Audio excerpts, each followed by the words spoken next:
Hello, Faik. Thank you so much for joining me on the Well Vegan Travel podcast. Thank you very much for inviting me, Bridie. I have been looking forward to this all week. Great.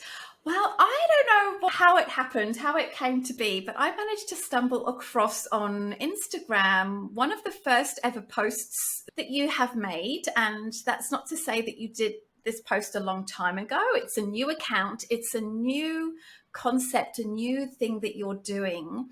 And I'm so excited because I really do think the listeners of this podcast are going to be so excited to get in on this new idea early on.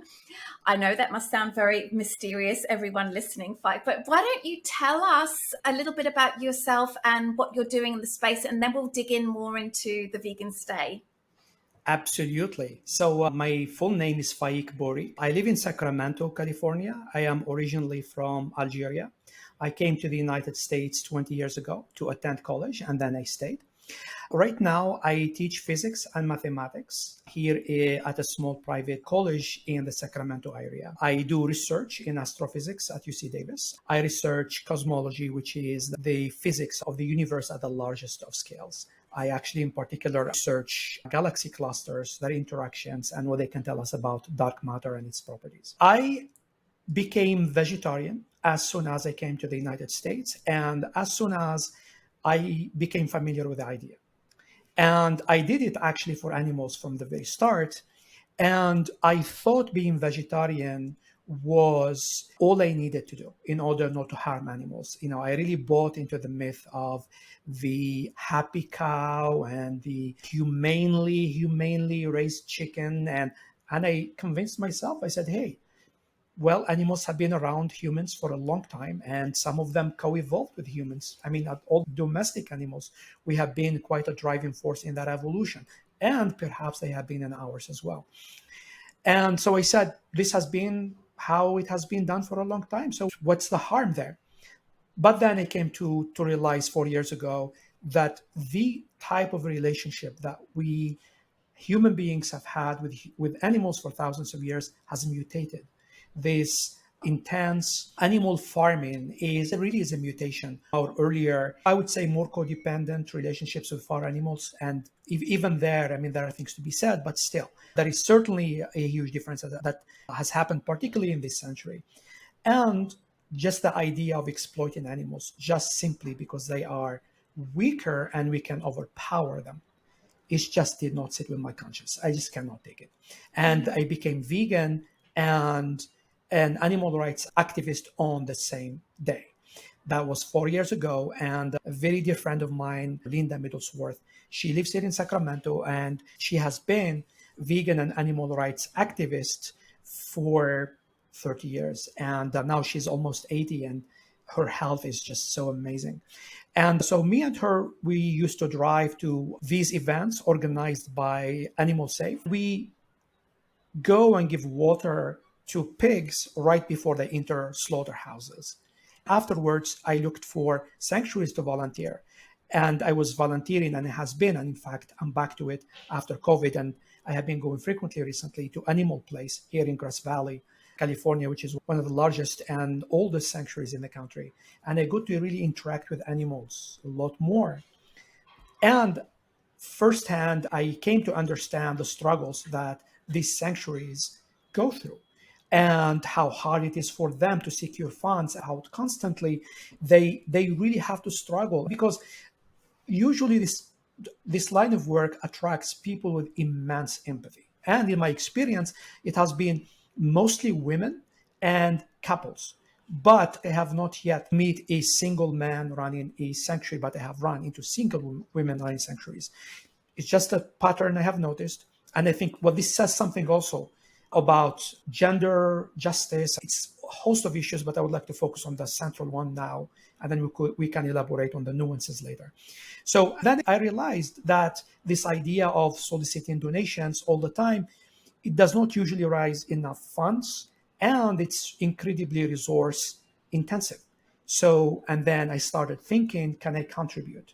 What is it about myself that I can do and I can do well, and that can allow me to contribute something? And in fact, prior to that, I have never even remotely considered the idea of becoming an entrepreneur one day. So I went into becoming an entrepreneur to realize this idea, which I initially conceived as a nonprofit, because I was, let's create a nonprofit. But then I realized eventually, again, learning experience, it's neither the appropriate legal structure, nor would it allow me to generate the resources that I need for this particular project. So I settled for a hybrid. So even though the vegan stay, and it's part of a bigger vision, is really a company, but the way I present it and created it and think about it, I think of it as a hybrid charity and business. So it's somewhere in the middle, and it tries to integrate the best aspects of both in order to achieve its aims. Thanks for that explanation. So what is the Vegan Stay? You've talked about how it's about helping out sanctuaries somehow with raising revenue, which then, of course, supports the animals that they're caring for. So what is it that you've created that's going to try to solve this or help solve this constant problem for sanctuaries? Absolutely. So there is that problem that I just stated, and there is another problem that on the surface seems unrelated. That is usually the type of challenges that vegans face when they travel, finding all vegan accommodations, and from food to residence or lodging and all of that. Well, perhaps this can be solved, but I can solve it in a way that both of these problems create a synergy that's going to inform each one aspects of this relationship informs the other. And how do I help sanctuaries? Many ways. So the first and fundamental way, one is that I invite sanctuaries to partner with the Vegan Stay, which means that when a sanctuary that satisfies two basic criteria: number one, that it is non-for-profit; number two, that it has some kind of outreach program of some kind, that it is actively engaged in educating the public about the need to treat animals for the sentient beings they are. So what does it mean they partner with us? So once we partner, this sanctuary, if the sanctuary has a bed and breakfast, they can list it on the Vegan Stay. In addition to getting 100% of the rental, of course, the Vegan Stay donates 100% of the service fee it collects for them. So, for example, I give an example. Airbnb will collect a basic service fee that Airbnb keeps, and that is about 13.5% plus a few more things. In this case, if it is a sanctuary, the Vegan Stay does not take the money, but gives it to a sanctuary as a contribution. And if the bed and breakfast is not operated by a sanctuary, but operated by somebody, and that person chooses a particular sanctuary as their favorite sanctuary or the sanctuary with which they are affiliated, the Vegan Stay donates 50% of the service fee to that sanctuary. So sanctuaries actually make more than the Vegan Stay, which is perfect, and that's exactly the vision. So this allows people in the community to support the sanctuary in this indirect way. So if somebody's already have a bed and breakfast and they want to list it on some platform, listing it on the Vegan Stay allows them to have this additional way of supporting their sanctuary. So the sanctuary can benefit from its bed and breakfast, from the extra fee that we give to them, and from the fees that other people donate to them. So in the first 3 months, we're going to do it slightly different because we are working on the infrastructure as we go. For right now, this will take effect at the January 1st, 2023. But for now, this extra money that we get, the 50% from the extra or non-vegan, or we call them vegan, not non-vegan, non-sanctuary. We call them Vegan Stay means the bed and breakfast is owned by a person. Sanctuary Stay means it's owned by a sanctuary. So this 50% that comes of service fees that comes from vegan sanctuaries, we get to distribute to sanctuaries ourselves for now, based on size and location and need. Until with the start of the year, then it will automatically be added to each person's profile and they will have that choice. And if some person does not have a sanctuary they are affiliated with, we will give them a list of sanctuaries that are in need of membership and support. So that's another way of logistically supporting sanctuaries. And that being said, we will be adding in the near future, I'm talking about the next 2-3 months. We will be adding events, we will be adding experiences, we will be adding travel packages. So the vegan stay really is an umbrella. It's more than just beds and breakfasts. And all these additional components, the contributions we make to Sanctuaries, go exactly on the same principle. So there will be a varied stream of opportunities for these sanctuaries to be able to raise money, with the hope that this frees them, or at least partially, if not fully, at least partially, to focus on what they were created to focus on more, which is saving lives, caring for animals, and educating the public about it. As you were talking about that, I was thinking about apps, websites, programs have different aspects of what you're talking about, and you've brought them all into one. Like, on one hand, it reminds me of Airbnb, because you've got that fee that the people who list their homes, they have to pay. And of course, that goes to Airbnb for lots of things. But it also reminds me of a Billion as well. And a Billion is one of these websites where every time the user uses it, a dollar goes to a sanctuary or an organization. It really is like a mixture of all of these different things. So right now, like you literally launched this week. I reached out to you before you had even launched. What is it that people can do right now if they go to the website?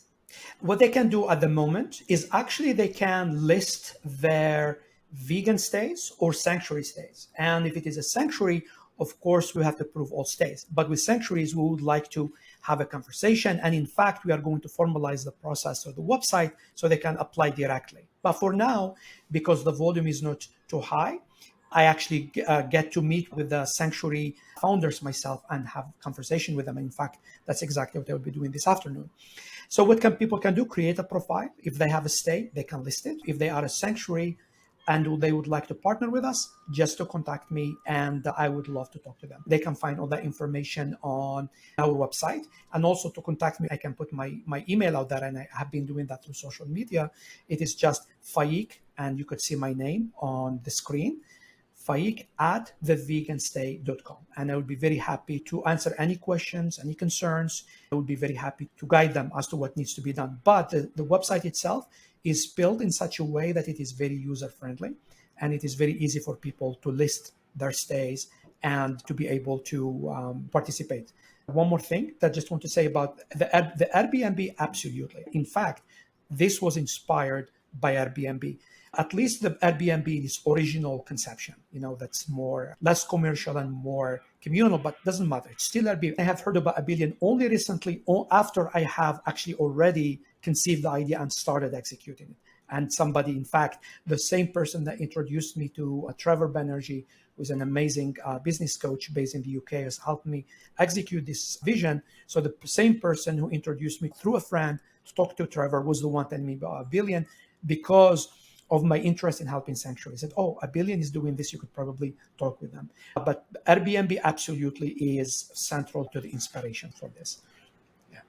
So definitely listeners can certainly contact if they have friends who have vegan Airbnbs, or maybe they're volunteering at sanctuaries and maybe they want to let sanctuaries know that vegan stay exists, with even if they don't already have accommodations set up, or maybe they're thinking about it, they're knowing that such a platform is coming to pass would be maybe motivation for them to want to do it. But I guess I'm really curious from the traveler's perspective. So if I'm wanting to travel right now, what will I see when I go to the website? And maybe whether it's not just now, maybe in the next year or so, what might people expect to be able to do and find and experience on the website, and actually their experience on the stay? Absolutely. So as you go to the website, on the top, there is a search engine. For right now, what you can do, you could actually see all the vegan stays and the sanctuary stays that has already listed with us. You could either look for all of them by pressing on the search icon, or enter the location and exactly what you're looking for and the dates, and it will tell you what's available under the search criteria. We have just started, so just a couple of days ago. So we already have stays in a few countries, and it's just about 10 or so. But quite a few people have contacted me this week, and there is a logistical detail that we will be working and solving the next 2 days, which is trying to sync our calendar and make it able to communicate with Airbnb and other platforms' calendars so that hosts don't have to manage multiple platforms at the same time. And that is something that is totally doable. And we have a very talented web designer, Nikita Buminathan, and she's incredibly dedicated. She's also very, very passionate animal rights advocate. So she's working on that right now. And in the next few days, people will be able to do that. So which means that if somebody just wants to try it out without having to lose that already established momentum in Airbnb or any other platform, even if they can just use it as an additional one or exclusively, perhaps we are not there yet because it's going to take some time for us to build momentum. But certainly they will have that option in the next few days. Let's say 3 months, you will be able to see external blogs because we are inviting external bloggers who travel extensively. And so what we do is that we ask them to repost their content on the website. So that gives us content and it will give them additional exposure. So they will use the same content that they have in their blogs and their websites and they put it. So then we hope to have vegan London, vegan New York, vegan Tokyo, and all the major cities until we spread to the other ones. And so when somebody goes there, they will have an idea about not just accommodations and be able to search for them, but extensive information about good restaurants, where to go, and itineraries. And also there will be travel packages because there are different companies that have cruises and all kinds of things that are vegan, but they are all over the place. And we hope to bring all of that in one place and capitalize on that power to allow vegan travelers and event attenders to be able to find it all in one place at the same time, helping sanctuaries as they do that and helping sanctuaries in a very meaningful way, as I have described earlier. Fantastic. So as a traveler, if I go onto your website and I explore the world, I happen to be looking at the website right now, and I can see you have a number of listings on 4 different continents, which is amazing. I'm sure it's just going to continue like that right now. But can you specify whether when people stay at these sanctuaries, are they actually volunteering or are they just staying at a place that happens to be a sanctuary and maybe they might be able to get a little guided visit or behind the scenes tour, or do they have to clean out the pig pens? No, they don't. This is strictly bed and breakfast, just happen to be owned by a sanctuary and operated by the sanctuary for the benefit of the sanctuary. So they just stay there. Later, tours will be added under experiences, but it's completely separate.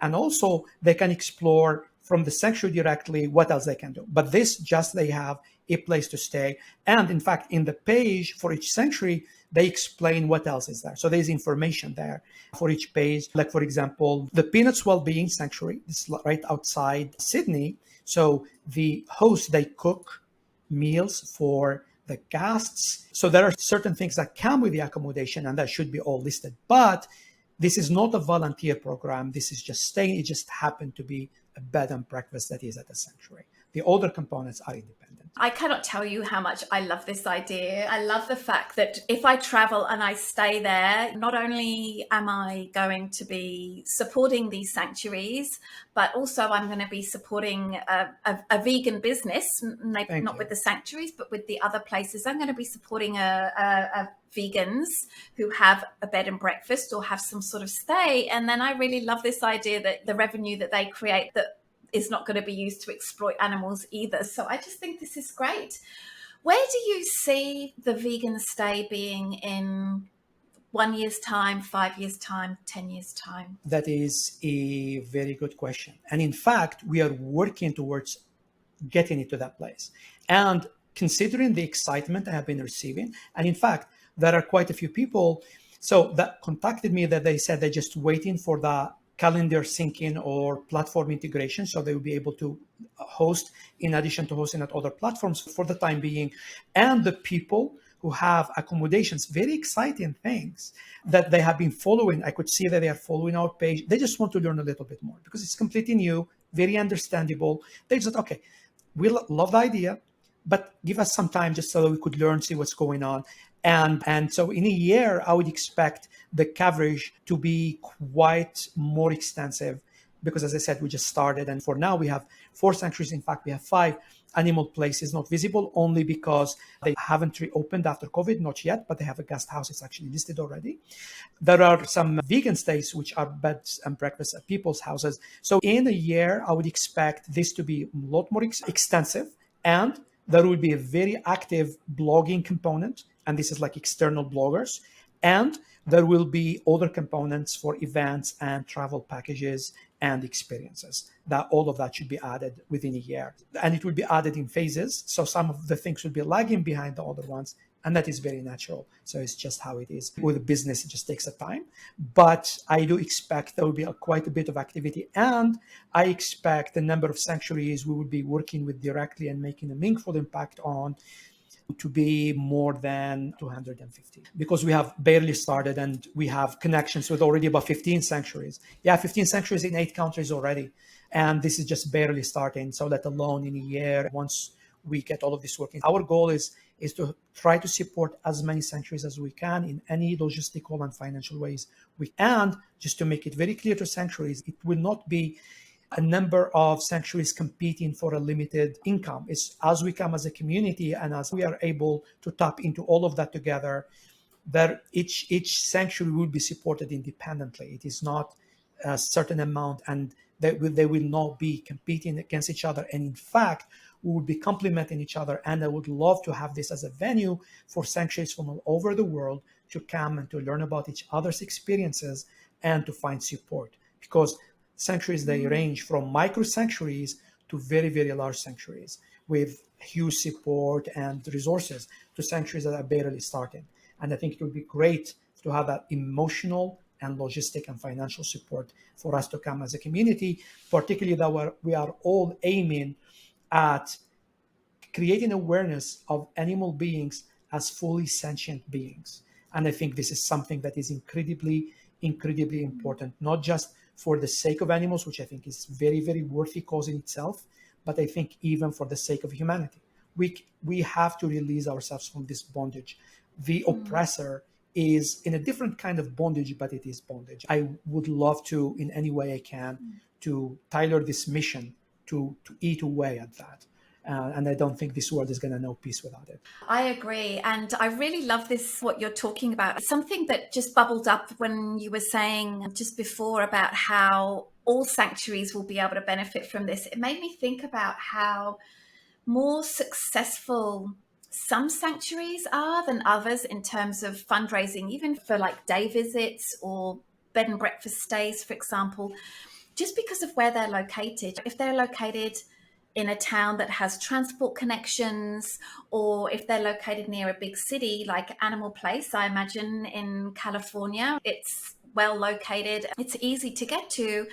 But a lot of the times people that found these sanctuaries, they have to live in the middle of nowhere because that's where the cheap land is, which allows them to be able to do this work. But then it makes it very difficult for people to go and actually stay there. Maybe there's not even anything of much interest for people there. But the fact that sanctuaries that are registered with your program will be able to financially benefit, even if they're not getting a lot of guests, makes me feel really good. Absolutely. And those sanctuaries, in fact, they would receive particular attention because it is about this logistic and financial support tailored at the needs of each sanctuary. So sanctuaries would need certain things more than other sanctuaries. That's why we'd have to work with them. The Vegan Stay has a social media person, and I would love to have an entire team just sponsored by the Vegan Stay, paid for by the Vegan Stay, helping sanctuaries that need that kind of help build their social media presence, increase their memberships, get more programs, have more people in the area or in the region, more businesses interested in the sanctuary and trying to work with the sanctuary. So sanctuaries and support for sanctuaries is at the very core of this vision. And that's something, this vision was created for that purpose. It's not like I was sitting one day and said, okay, what kind of business I'm going to create? So how about that? No, it was the other way. How can I help sanctuaries? And then it evolved. So initially I conceived it, as I explained, as a nonprofit then that evolved to this sort of like hybrid. To me, that is really the core. And if the vegan stay loses that vision, it's no longer the vegan stay, it's something different. And I don't want it to be something different because I want it to be this. And I want to do everything in my power so that it stays this. And I believe that I can. And I want, because as I said, incredibly special people. I can tell you a story, like a short story about somebody who's become a friend of mine just through social media. Her name is Mandy Vara. She runs a sanctuary in Mexico, in Cancun, Mexico. So she's actually a scuba diving instructor. And she stayed behind because she wanted to rescue a black sheep. She created a sanctuary, called it Black Sheep Sanctuary, because she cannot get her animals into the United States.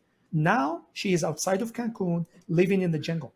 And watching what she has gone through the last year, I have nothing but admiration. Just the kind of courage and integrity that this woman has shown everyone is incredibly remarkable. And if there is anything I can do to contribute to that mission, I will do it. And she knows she's part of our program, and I'm very excited that I can contribute in a meaningful way to what she's doing. And you could see, and in fact, we will be starting a podcast for sanctuaries, as part of the vegan stay, to invite these sanctuaries to tell us their stories. And we would love to share that with the whole world. Each one of them, even the big ones, you would hear their struggle. Like, for example, Animal Place is a big sanctuary now with a lot of support, a lot amazing people that work there. I volunteered there, and I was just there last week, and I'm going to plan to go back next week. I love what they have done. But you would hear how they started 30 years ago. And even Farm Sanctuary in upstate New York, very similar story. And in fact, I've just met a wonderful, wonderful person. Her name is Renee King, through my friend Linda Middlesworth. She is the founder with her husband of Rowdy Girl Sanctuary in Texas. Her husband was a cattle rancher. And at some point, she was not able to accept this idea of sending those cows to slaughter. She started a sanctuary, and now she's helping other ranchers find alternative ways of supporting themselves so they don't have to harm animals.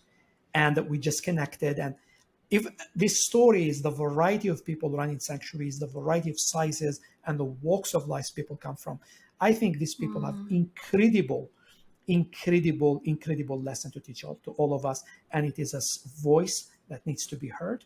And I will do everything in my power to allow the vegan stay to be a platform for them to be able to do just that. That's wonderful. Yeah, the people that are actually going out there and saving the lives of animals, and not just saving their lives, like being prepared to look after them for the rest of their natural lives. It's a huge commitment. And when I think about it, I feel overwhelmed at like how I would be in that situation. It must be incredibly difficult, incredibly. I'm looking at your website right now, and I see that you do have a newsletter sign up form. And I really think anyone listening to this podcast should go over to theveganstay.com and go and sign up to the newsletter, because it's evident to me that you're going to be doing some amazing things over the next few years. And now it's very early days, so I'm sure the number of possible sanctuary stays or bed and breakfast stays is just going to exponentially increase. So I really invite everybody to go onto the opt-in there and to the newsletter form and fill in your details. And I'm sure you're going to be announcing new sanctuaries that have joined your database and other content that you've created. Faik, this is such an interesting and exciting platform. I really do hope it is a success and that it will become an incredible database of these sanctuaries that we can just go and stay at. Even if we can only spend a little bit of time with the animals, I think we can all agree that spending time with these animals and meeting these inspiring people really does enhance our life experience, our worldview so much. So before we say goodbye, can you tell our listeners how they might contact you and get involved with what you're doing? Yes. So one of the things allow people to stay informed is following us on social media.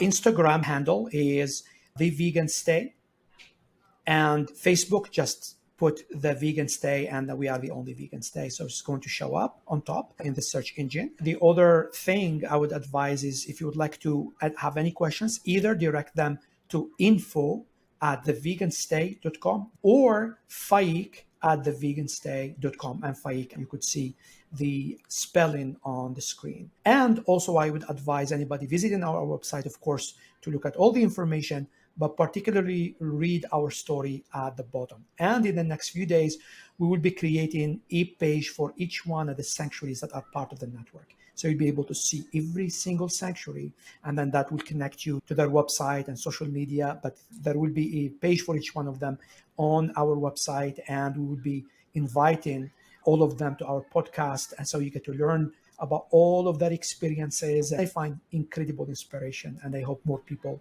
get to learn about these brave souls and what they have been doing for the animals and for all of us. Fantastic.